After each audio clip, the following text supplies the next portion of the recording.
Hello everyone, it's Eva from Fidla Tarot. Welcome to my channel and welcome to February's episode of Tarot Life.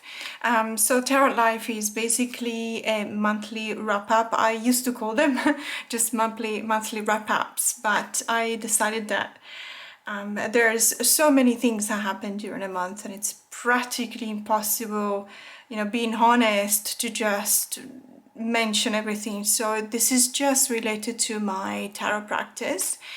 And my tarot practice, for me, it doesn't really feel like a practice. It's my life. It's obviously referring back to what's going on in my life. And the month of February has been very busy because I was traveling the whole month. But I was still working, I was still filming videos, I was still posting, I was still doing my work with my members. And at the same time I was traveling, so it was a really busy month. But at the end of the day, I like to keep myself busy because that's the one thing that, movement is life, obviously, as they say. So let's have a look at all of the books and all of the decks that I have used during the month of February, the new ones. When it comes to the new ones, I have posted two really big unboxing videos where I talk about the recent decks roundup about the month. So I'm only going to show you, let's say, a few of them. And the reason and the way in which I'm actually choosing them is because I've actually been using them and not just unboxing them. Unfortunately, majority of them, I just did the unboxing on camera and then I had to leave them there because I did buy something, I think it was around 30 decks, between Italy and France and Ireland. And it was amazing, of course, but there is no way that I have that much time, especially when I'm traveling, to have a look at all of the decks. So there will come the months, the future months, I will probably work with those ones as well. And then I'm just gonna show you, my journaling. Please be kind because I'm terrible at journaling. It looks terrible. I know that, but at least I'm trying. But let's see. Okay, so first we're going to talk about these two decks because it was a revelation, and I have found them both in, I think it was La Fnac in one of the suburbs in Paris. So the Fnac is basically it's a chain store, it's a bookstore. There's really a lot of Fnac in Paris itself and I guess in the rest of the country. What I liked is that I found the Oracle des Abysses, and then I went to La Librairie Inconnue, which is an independent bookstore, and I really loved it. I posted a video about it in Tarot on Tour France because I took this panoramic of all of the decks that they have on display. And I remember Anthony making a comment saying that it was like watching porn because honestly, it's like you click on the video, then you click stop and you look at all the decks on a shelf and then you click some more, play some more, and then you stop some more and then you look at all the other decks on the other shelves and then you do that for like 45 minutes. And but it was really a fantastic experience for both, the Fnac, which is mass market, and the Librairie de l'Inconnu, which is more, let's say, 50-50, probably 50% mass market and 50% indie decks. And I had the possibility to speak to the person attending at the desk who was not the owner of the bookstore, and she I wanted to quote her, but she said she was just happy to have a conversation with me. But basically she told me that she was friends with Luna Charlotte, and therefore they were selling the Octopus Star, the French version of the Octopus Star, which is an indie deck, in their store. And she really was so enthusiastic about it, and she really wanted me to buy it, but I was like, you already made the sale. And yeah, she didn't need to push it. I bought it anyway. So I'm just going to show you these two together because I think it was a very insightful but also very nice revelation, in the sense that it's one of those pairings that you don't necessarily, you think that it may go well together, you don't really know the extent of how well that will look. You try it anyway because you want to be open-minded, and you never know, because sometimes maybe in the past you found, you know, decks that didn't necessarily look like they were going to pair up together, but they actually did. These two are simply amazing together, probably also because the thematic is very similar. I mean, of course, we see an octopus in the oracle, and obviously the octopus tarot deck is, well, you guessed it, it's about octopi, so there's octopi practically in every card, if not in every card. What I really like though, it's not just that, it's the fact that there's still this kind of minimalism, because both these decks use, you know, black and white and all of these shading with the artwork. And it's true that the octopus star actually also has these foil, which I'm not even sure I'm gonna be able to show you because it's very subtle. It's a very subtle foil, and it's a holographic one, and it's actually very similar to the one on the side. So let's see if I can, yeah, okay, I can get a little bit of a rainbow here, but as you can see, it's a holographic edging, silver. And I'm gonna show you, please trust me, believe me on my word, all of these elements that you see here are in the same kind of, let's say, silver, holographic silver kind of mirror-like feature, that it looks really amazing. But because it is very subtle, it's not overpowering like sometimes some decks. They really put some blob of gold on the cards, and that the result is a bit untidy, let's put it this way. So it is really well done. And as I said, the theme, obviously, because being the Oracle of the Abyss, we talk about, you know, the Abyss. What we see in the tarot deck is pretty much the same thing. It is a very watery kind of deck, both the tarot and I would say the Oracle as well, because of the theme. But these two pair up really well together. And I have to say something. So I've been asked about French decks, because obviously what happens is that I know that the majority of you are from English-speaking countries. I know that and I appreciate that, obviously, because I'm speaking English. What I can say is this, there's more and more progress being made in AI when it comes to translation. So if you do have Google Lens and, Google Translate, I recommend try to use it. And for example, you can take a screenshot of this, okay, and you can try your Google Translate on these words in French, then these ones, and then you can form an idea. You can see whether the words translated in English actually make sense or not, because I understand, I agree, sometimes Google Translate's translations are not making sense at all. They're actually quite funny, because you know, they really miss the point sometimes. And that's the whole thing with AI. Sometimes it just really misses the point. But I don't think this is, you know, the case here. I think that when you find, for example, a card like this that says that winter is here, l'hiver est là, obviously it will be translated as winter is here, winter has arrived. And then in this case, do you really need to know what this says? I mean, of course we see 2 pentacles, so it's the 2 of pentacles. And now we count. But even if we didn't understand immediately what this card is about, is the choice, right? There's being frozen in front of too much choice. We can count the cups. So these are cups. So there's 3, 6, 7 cups. So we've got the 2 of Pentacles with the 7 of Cups. And the Oracle is telling us that winter has arrived. So winter has arrived is a way of seeing ourselves frozen. So after the juggling that was probably a bit whimsical, because the 2 of Pentacles is a kind of a situation in which you have 2 good things, you can't necessarily decide between these 2. The problem is that when you find yourself in this situation, you don't really find it funny or whimsical, because you still have to make a decision. So this kind of situation that was still not bad, didn't have any kind of negative vibe to it. If you postpone, if we keep on postponing this decision, and we keep on juggling these two things without necessarily choosing, we may actually feel frozen as much as when, for example, it is so cold and it tells us that winter has arrived, because we are frozen, and we are definitely frozen in the choice because we look in front of us. After the Six of Cups, in which we had to recuperate that kind of energy that we lost after the loss of the Five, but the Six of Cups is fantastic, but it can also mean nostalgia. And the problem with nostalgia is that it doesn't help in the present.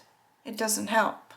It may give you some kind of energy, but you're still stuck in the past, and so you're stuck. This sense of being unable to move. So I honestly do not think that you need a vast or proper knowledge of the French language to enjoy using these two. Not to talk about the fact that I think the Octopus Tarot is actually also in English. You can actually find it in an English version. So I highly recommend it. If you like this deck, don't be put off by the fact that there's French words, because as I said, it's actually very, very easy to understand when it comes to the tarot deck. And also the Oracle deck, it really is not difficult to understand the words or to use your Google Translate in order to be able to read the sentences. So these two absolutely fantastic together. We've got the Octopus Tarot and the Oracle des Abysses, the Oracle of the Abyss. But let's have a look at what else I bought. Let's say the highlights of my purchases. Now this one was a surprise, I have to be honest, the Mystic Palette Tarot by Ciro Marchetti. The original of this deck is an indie deck, and I think that it came out probably 2 years ago. So there's two versions of this deck. There's the Mystic Palette with the full color palette, and the Mystic Palette with the sepia tone palette.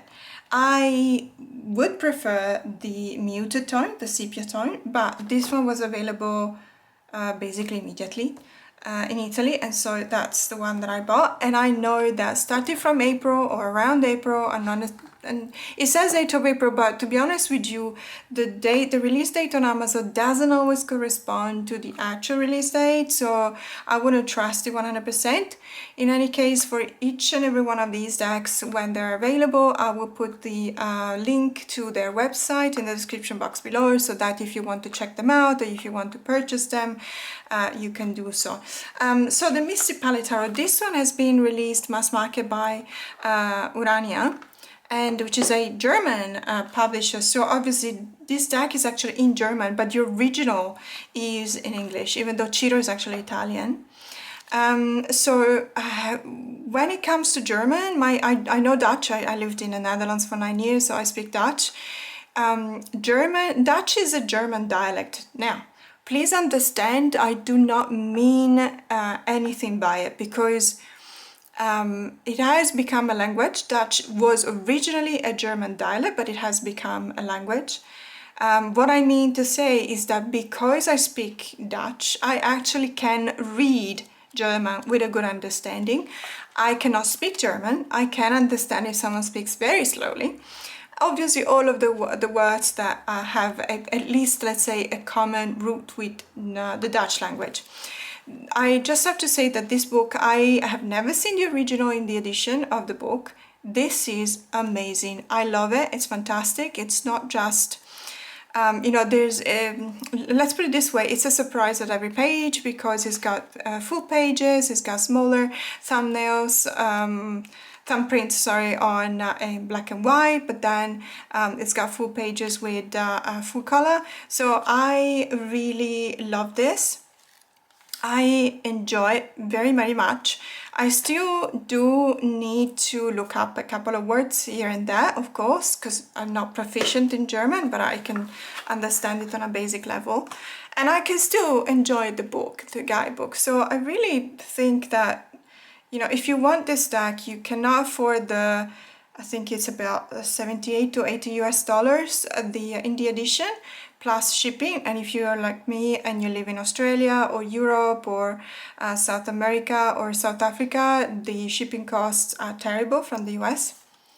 So if you want the mass market edition, you can find it on Amazon Germany. Good news is for Australians, Amazon Germany is shipping for free if you have a Prime account. Now, going back to the deck. So this one, as I was mentioning earlier, is the full color edition. I cannot wait to see the muted color palette, the sepia tone color palette, because I believe that it's completely different. Like, for example, I love this card. This is the Death card. I absolutely adore it. I think it's fantastic. Gorgeous.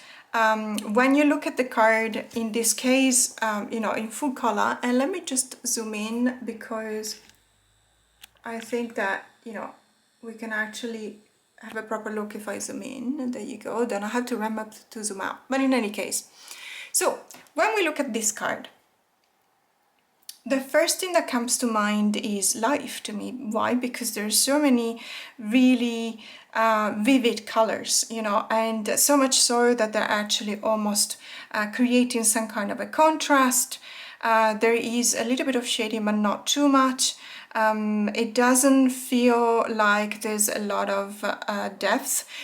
Please understand, I'm not talking about the meaning of the card. Right now, we're just talking about the aesthetics. We're talking about the color palette. We're talking about the art style, etc. So by not much depth, what I mean is that it looks more like a 2D rather than a 3D. So it does not go into depth. However, it is the Death card, so of course the meaning goes into, you know, the deepest as you can go. What I could find is when you look at the listings on Amazon for the muted tone and you look at the Death card, and I believe it is there, together with the Magician, for example, you will actually notice there's a lot more depth of field. It looks more like a 3D image rather than a 2D image. And I'm not saying that one is better than the other.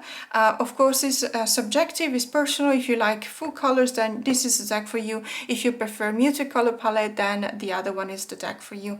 What I just wanted to, you know, highlight the fact that you may, in my case, I will for sure end up with two decks, because it feels like there are two different decks because of the difference in coloring. And there is a choice behind this coloring, obviously, so we need to understand why this choice, you know. We need to try and, for example, connect it to the suits, for example, perhaps, you know, there you go, perhaps the moons, and in this case is coins or pentacles.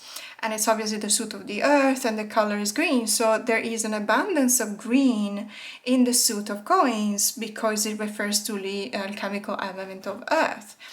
You won't be able to do this kind of reasoning when you have the sepia tone in your hands because, well, guess what? You don't see the green. You see different shades of a muted color palette.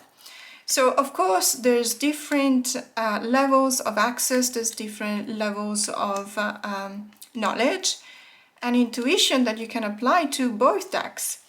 And perhaps because this one gives you a little bit more of an access to the alchemical side of the minors, perhaps this will be an alchemical deck. But the other one, because it's got more depth, let's say, as in 3D, but it doesn't have variety on the color gamut, on the color spectrum. In that case, it will probably tap more into my intuition rather than the alchemical forces and vibes. I don't know because I don't have the other one, and I might be completely wrong, but I feel that in this case I can read this deck basing myself a lot on alchemy. And I adore it. I really love it. It's apart from the fact that I do appreciate Chiro artwork, what I have to say is that I don't have all of his decks simply because I do tend to find them, let's say, similar. So perhaps two, I think he produced something like 7, perhaps 2 or 3, you know, because the, let's say the artwork is very recognizable, then in this case I'm quite happy to have 1 or 2 of them as opposed to all of them. There is an Oracle deck that I really want to check out. I haven't had the opportunity to check it out yet. I love this Hermit card and I can't wait to see what it looks like in the sepia tone deck. So this was the Mystic Palette Tarot by Ciro Marchetti. This is a German edition, as I said, fantastic guidebook, really interesting, very, very interesting deck. one of the decks that really represents one of the highlights of my purchases.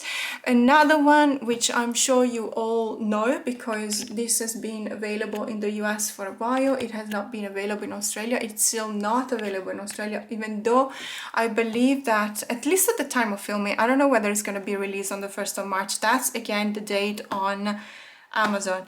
Amazon is not always correct. Sometimes they're, you know, they miss it. So I don't know. In any case, we all know this deck because it's been available. It's by Llewellyn. It's the Witch Sister Tarot by Julia Jeffrey. I love it. I love the artwork so much. And yes, if you recognize it, it's because Julia Jeffrey is also the author of the Tarot of the Hidden Realm. I have seen this deck in many YouTube channels, and I just couldn't wait to get my hands on it. As always, we'll see, you know, the really fantastic production value by Llewellyn, because you always have really interesting guidebooks, companion books rather than guidebooks, and you've got the full page in full color in front of you, you know, which is really artistic in this case, obviously. And I think I've said this before, but it really makes me want to just rip the page out and just frame it, because they are work of art. There's no choice around that. They're so beautiful. And let's say that these ones, so this one in specific, the other one was more like fairy themed, but this one is more witchy theme. And I love the backs, by the way. So what happened was that whilst I was in, I think it was in Italy that I got this deck, and I was desperately looking for an oracle deck that would pair up really well with this, and I found this one. Now, I have been following Artemis Oz and also Stéphanie Gras in their IG account, Instagram account, and I knew about this deck. So this is the Oracle de la Sorciere Guérisseuse, so the Oracle of the Healing Witch. This is a fantastic deck, really beautiful. It is a French deck, however, but let me just show you, you know, just to try and understand what the difficulty, you know, the difficulty of the comprehension of the deck is, because this is what's important to me, rather, where is this deck coming from? Is it difficult? Am I going to be able to work with it or not? So what we're going to do, because this is what I have been doing, basically, I have been pairing these two up and also using another oracle with, let's say, more centered on Norse mythology. It was an oracle, so I was putting the other oracle here and the Oracle de la Sorciere Guérisseuse there. Let me just zoom out even more if I can, because I believe these are rather large cards. So I just want to make sure that there's enough room, and voila. So, does it fit? Yes, it does. So this one, first of all, I kindly ask you to just, you know, look at the aesthetics before we even start looking at what cards are in front of us and try and understand and translate the message. Just look at the aesthetics. Aren't these two decks absolutely made for each other? I find that there is a lot of resonances here. There is definitely a conversation, not just because, let's say, the color palette is very similar, the art style is not the same, of course, it's not the same creator, it's not the same illustrator, but it's a very similar one. And what we can appreciate, I believe, is the fact that there is this really strong and amazingly powerful witchy vibe that comes out of both of the decks. Of course, because these two have the same theme. So, of course, we're looking at, you know, the healing witch on the one hand and the sister witch on the other. But you could have a witchy deck with completely different thematic, the completely different artwork. Like I'm thinking about the cozy witch deck, for example. That one would not pair well with this one, with this oracle, because it does not share the same vibe. It's a different kind of witch. So even though two decks share the same theme, it doesn't necessarily mean that they will pair up well together. What I love about these two is that I have absolutely no doubts that these two are actually having a conversation. And this conversation is very powerful. If I am in the right state of mind, I can actually start and explore what they're talking about. I can start to listen in, and I can start and understand what the message of the cards is. I absolutely love, seeing, for example, when there's this breaking the fourth wall and looking directly at the camera, which is something very powerful because it's an invitation to look into the image, but also to listen to the conversation, and also in many, many cases to respond. Because that's what we want from a deck. We want to be able to, yes, understand what it's saying to us, but also to be able to have an answer, to answer back. Because life stops when you have no words. So we really need to participate in this kind of conversation. I really believe that these two are really good together, but let me know what you think, because obviously I haven't seen this oracle, let's say, I haven't seen it in English channels. There might be a couple of French channels that actually presented this deck, so I'll be very interested to know what you guys think about it. So obviously when it comes to, let's say, let's look at this card, okay? So we got the romarin, which is obviously the rosemary, because we can see it, and this deck is very similar to another deck that is the Compendium of Witches Oracle by Lo Scarabeo, Natasha Ilincic. In the sense that it's got two parts. I did mix them up, shuffle them up together, so obviously we're getting cards from one part of the deck and the other. One part of the deck is about the witches, let's say, almost archetypal, and the other part of the deck is about, let's say, witchery in general. So you got familiars, you got witches' tools, etc. So in this case, we're talking about plants. So rosemary. Rosemary is about remembering, souvenir, and santé. So remembering and also healing. So santé is health, good health, let's say. So we've got this card, and we find it in this specific case between the Maid of Skies and the Three of Trees. So skies and trees. Skies is obviously the suit of air, so we know it as swords in many decks, and trees is the suit of wands, so we know it as fire.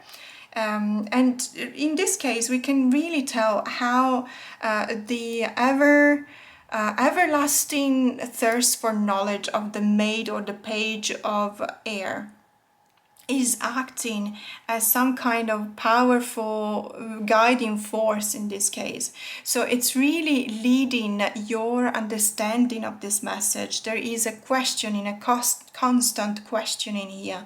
There is the necessity of an answer, because when we run out of questions, we run out of life, as I said before. So questioning everything is at the base of any useful knowledge. And you can tell the way in which this Maid of Skies is really looking at you, but with their chin up, or their chin up, because they're not ashamed of the fact that they are constantly asking for questions.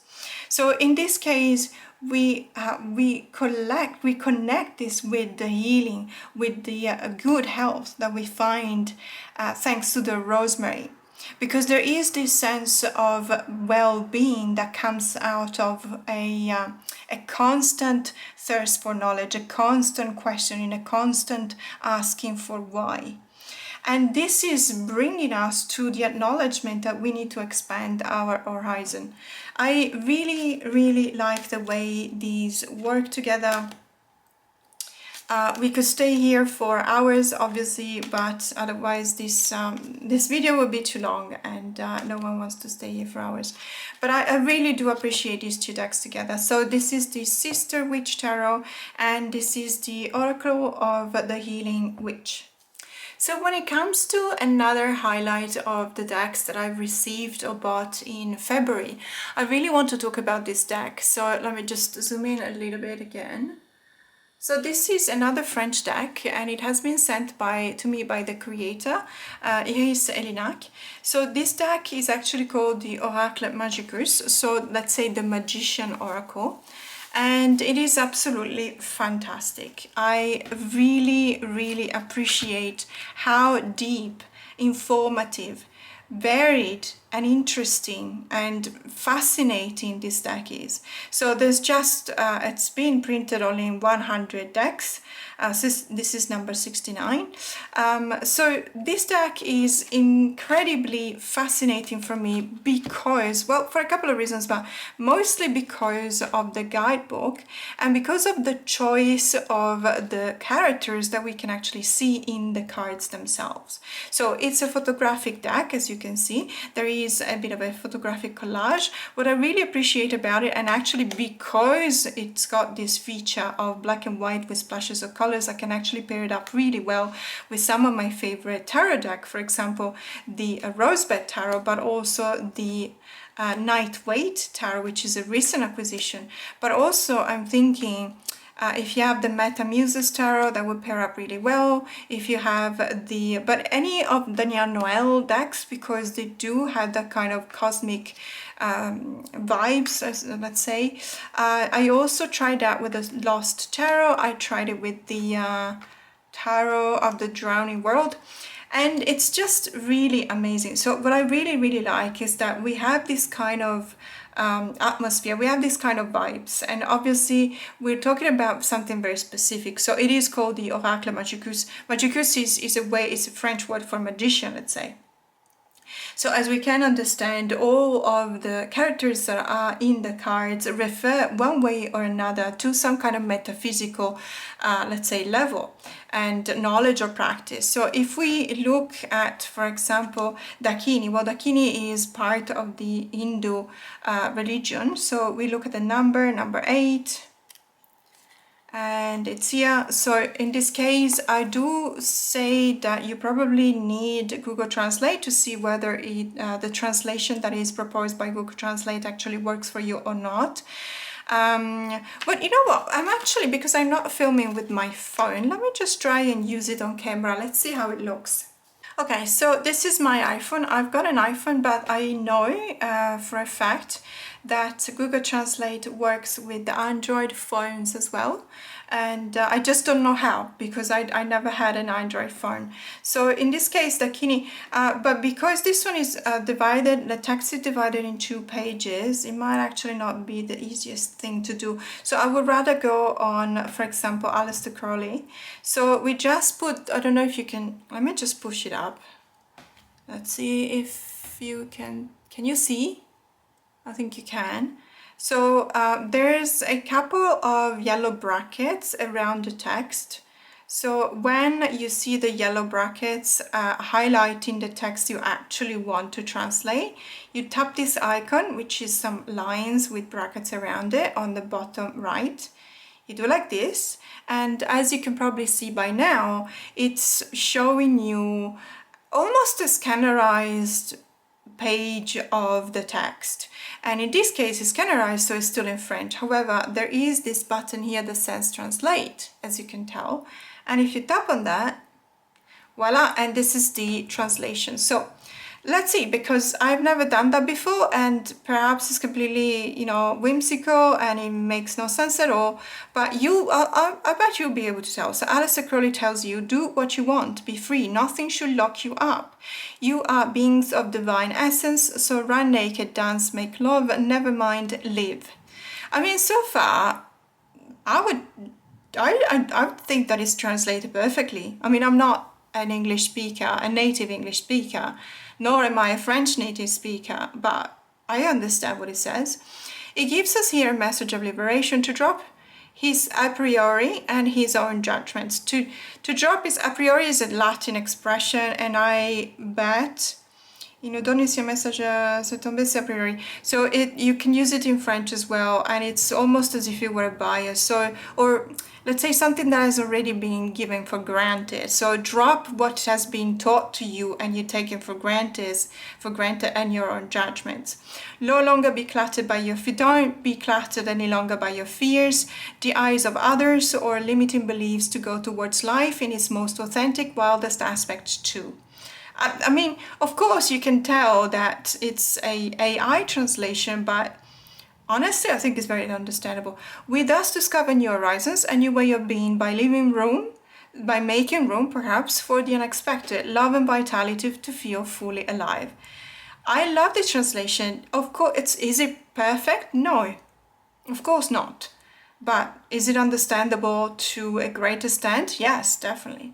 So this is what I meant, and I just wanted to show you, live, basically, feel while I was filming, that you can really appreciate even a deck in a language that you don't necessarily speak. And that really opens up the horizon to pretty much anything, because there's so many beautiful decks that have been published in French or German or even in Asian languages, for example. I, for one, love Japanese decks. You know that if you watch my channel, you will know that I love Japanese decks. Yoshitaka Mano, for example, but yes, they are published in Japanese. I do speak Japanese, but at a very basic level, so I will still need to use the Google Translate app. In any case, as I was saying, this deck is absolutely fantastic, and I used it in my pairings. Let's see if the camera is still focusing. Yes. So in this case, I just wanted to show you with the Rosebud Tarot, because the Rosebud Tarot is actually one of my favorite tarot decks. And who would have thought? Because honestly, it's not, if you look at it, you go, yeah, okay, it's cute, right? But it's actually really deep. It reads really well. And when it gives me the possibility to enjoy an oracle deck like I am in this case, because they really share this kind of artistic style of the collage, and also the fact that the figures are still in black and white or gray tones, and then there are splashes of colors here and there. I just really enjoy it. I just enjoy using them together. It really makes me, it gives me the that kind of push to, take out the decks from the shelves. So I love using pairings because it really revives my collection. It revives my way to approach my collection, and it gives me an alternative way or an alternative layer to read what the message is coming from the cards. And as you can see, it is absolutely fantastic. There's also directionality. For example, look at these in the Ten of Water. They're actually looking at each other with Morgana. And I reckon this will pair up really well with the Hour Tarot as well, because it does have a similar kind of style.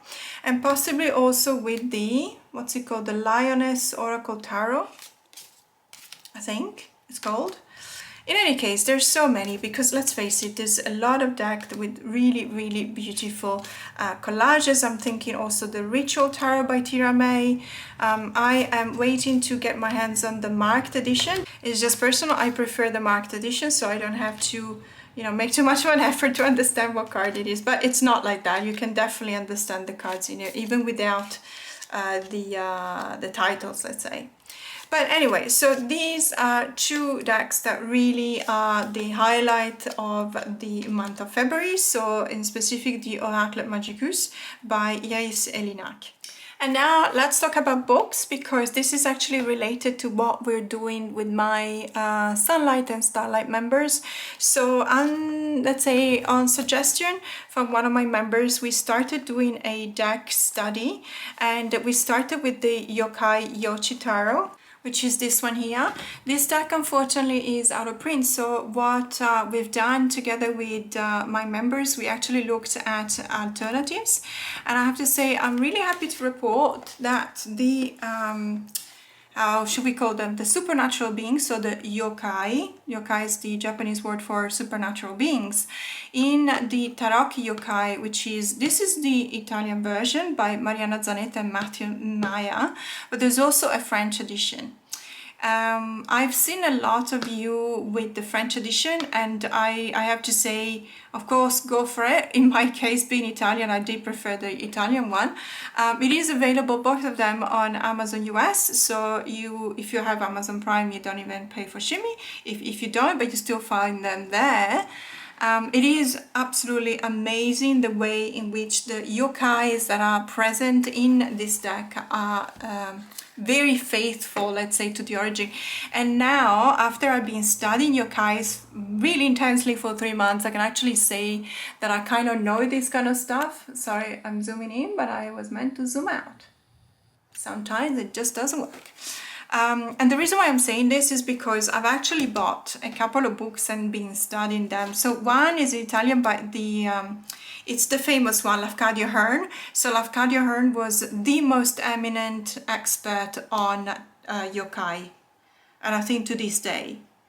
And this is a very comprehensive, let's say, collection of stories where we don't necessarily understand which, it doesn't necessarily tell you or divide them, let's say, by yokai, but there's really beautiful images, as you can see.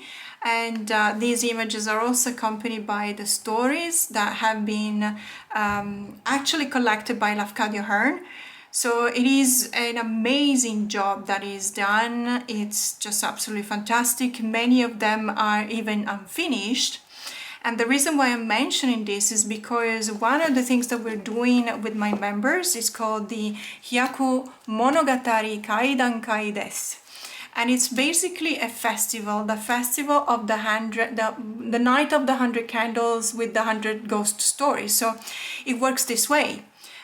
You know, in the Japanese tradition, you have this festival in which at night you have 100 candles lit up, and for each and every ghost story that you tell, you have to extinguish the light of one candle. And as you can imagine, this goes on the whole night, and obviously the darker it gets, the scarier it becomes, because you also don't have the light of the candles anymore, and the stories are really, really scary. Now, there is a different ending to the actual Hyaku Monogatari Kaidankai desu, which I'm not going to tell because it actually is quite disturbing. So there is the incarnation basically of one of the yokais and not one of the good ones.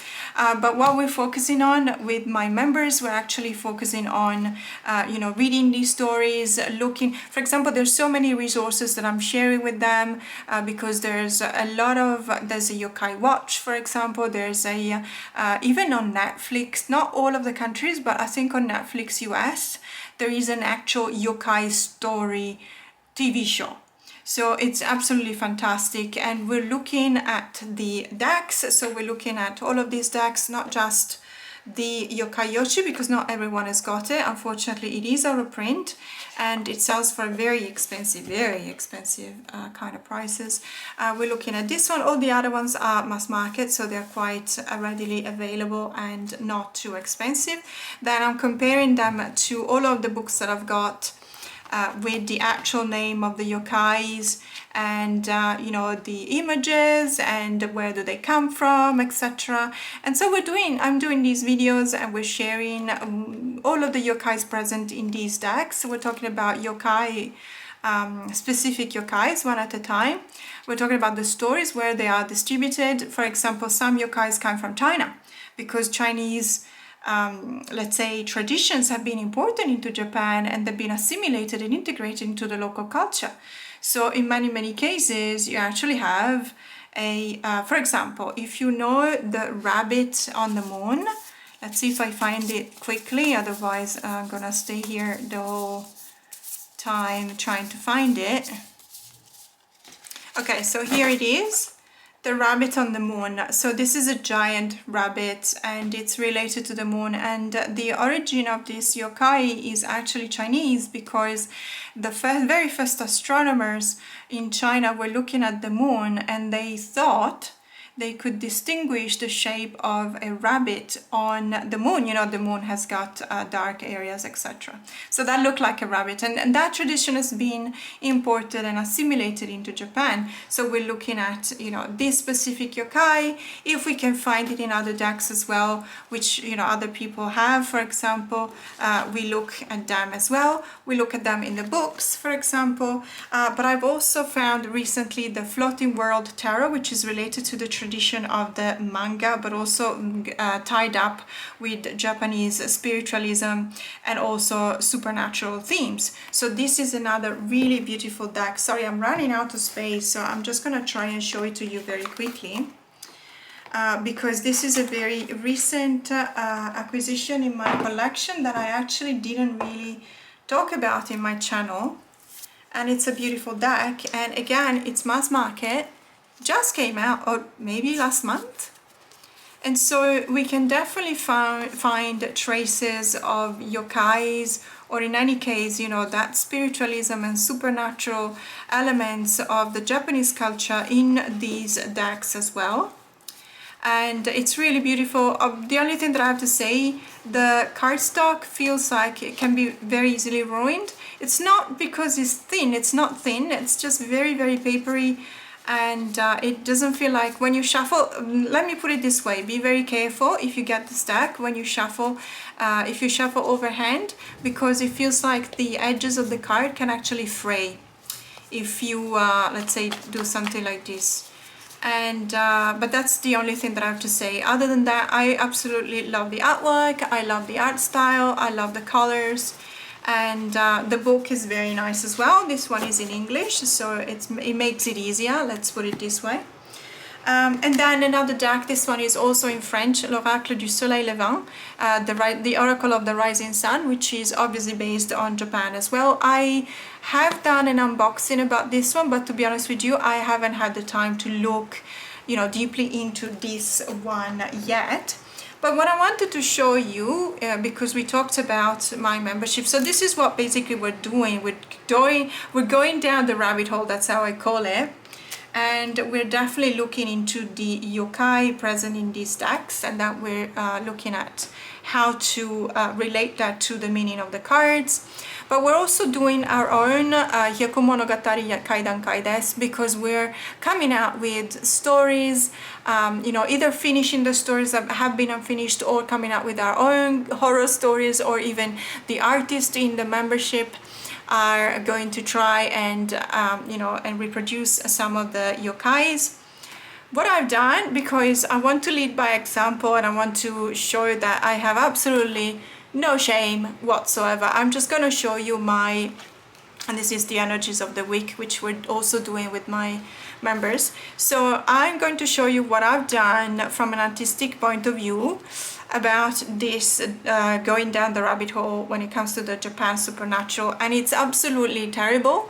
So as I said at the beginning of the video, I'm not artistic. I really cannot draw. I do have a lot of passion though, and I like journaling. I've been journaling ever since I was a little girl, and I never stopped, and that resulted in a lot of money spent on journals. And when I moved, every time I move I take my diaries with me, but in many cases I had to leave them behind. In any case, I cannot draw to save my life, so what I'm doing, I'm actually using different resources, because not all of us can draw. So in this case I found some really beautiful washi tape that has that kind of Japanese, Chinese traditional atmosphere. You can see here with the kanjis, here with the fans, with the beautiful scenery painted on the fans. These are the traditional sigils from the main families. And we see here there's some kind of a ukiyo-e kind of depictions, again with the kanjis, and this is actually Chinese, by the way. But in any case, as I said, many traditional yokais come from China. By the way, there is a massive, and I mean massive, storm in the background, so I apologize if you can hear it. I will try in editing to filter it out if I can. If I cannot, I'm sorry, it's nature, there's nothing I can do about it. We still have light, so I'm just gonna go keep on filming. Today we had 42 degrees in Sydney. And for me it's been very tough, because I come from winter in the northern hemisphere, and then we landed here and it was 31 yesterday, 42 today. So I'm kind of really, if you can hear how short of breath I am, it's because it's true. That's that's what happens. So you know, I've found 10 of these washi tape and I really like them. And so I'm slowly using them. So this is, you know, some kind of a journaling that I'm doing down the rabbit hole yokai yochitaro, with all of the names of the major arcanas. For example, the world is called the Shishin, the judgment is the Emma Daiyo, and so on and so forth. The Empress, for example, is the Kitsune no Hanayome, and it's the bride basically, but it's the bride. Kitsune is the fox, so it's the fox bride of the bride fox. So obviously the Kitsune is one of the most famous, I reckon, yokais, let's say most popular one, together with the Tanuki, for example, and others. And obviously they have all their traditions. So they actually say that according to the supernatural Japanese culture, foxes were having their own weddings, and they were really beautiful. And so it says that when it's like now, for example, that the sun has come back out but it's still raining, when it's raining and there's still the sun, is because the kitsunes are having their wedding. How poetic is that? It's absolutely beautiful. Really, really love the opportunity to deep dive into this kind of culture. So we're looking at the staves, which is the wands, the suit of wands, obviously then the suit of water, and so on and so forth. I haven't done, we have only stopped, we stopped at the cups. I believe today was the day in which I released the video about the suit of cups. And then obviously we're gonna go further and do the other suits as well. And at the end of March, probably, or around that, we're going to have this Hyaku Monogatari Kaidankai desu. Hyaku is the number 100. And I just wanted to say that numerology is extremely important in Japanese culture as well, because numbers have a relevance in everyone's life. And it's amazing to discover that. By studying something, you find out something that is not necessarily related, but you just add to your knowledge. It's amazing. And then last but not least, this is the Penumbra Tarot, which is the tarot deck that I've chosen to do the work that I'm doing with my Starlight members, because we're doing this journey which is called Healing Step by Step, divided in 2 videos each month, and then we're doing our own homework, let's say, related to the prompts that I give during the videos. And because the theme, and I'm also going to show you my journal, but again, please be kind, because please understand that I really don't, I don't have 1 ounce of art in my body. I can appreciate it, I love it, but I just can't do anything about it. So I've actually tried. So I'm just gonna show you quickly, but this is obviously, let's say, more personal, so I'm just gonna really go quickly. But the month of January was about understanding the cage, getting to know the people that are in the cage with us, and the month of February is about the light, switching on the light, and the fact that when you switch on the light, the first thing that happens is that your eyes are actually hurting. You're hurting, because if you're so used to darkness, switching on the light is the same effect as living 1 month as -2 temperature and then coming back to Australia and having a day of 42 degrees. It kills you, because you're so used to one condition that going back and jumping back into the other is very, very difficult.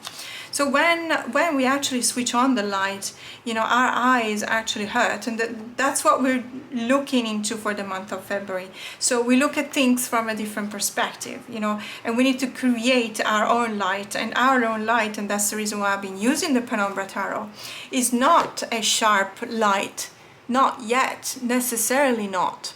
And so, I've actually enjoyed using this deck, because it really gave me the possibility, by calling itself Penumbra, as you can understand, it's a deck that actually delves into those regions where light has not penetrated 100% yet.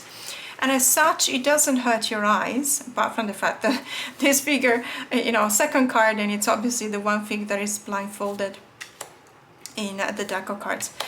So by being a light of Penumbra and not a sharp light of the sun, we can still heal, we can still see what's around us, because we can finally actually open our eyes without getting them hurt.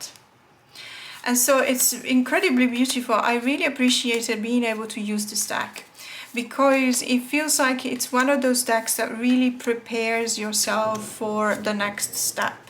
It does that in a kind way, but it does that in a clear way. And I really appreciate also the art style, for example. I really like it, but I can understand that art styles are subjective. But what I think that we can all agree on is the fact that it's really communicative, it's very intuitive, and it really gives you the possibility to do a lot of work. So I love the Strength card, which is really, really powerful. And I really enjoyed using this deck, you know, this month, by looking at the guidebook as well, for example, because it is very deep. It gives you also these notes, calling them apogee and perigee, and it gives you a different perspective, trust me. It really makes you think, and that's what you need to do when you're switching on the light after a long time of darkness, in order not to hurt your eyes, but still being able to one day actually open them, you know, little by little. Perhaps take your time, because that's what we need to do. So that was it for the month of February, my tarot life in the month of February. I hope you've enjoyed it, and yeah, thanks so much for staying with me till the end of this video. More to come. Have a great day.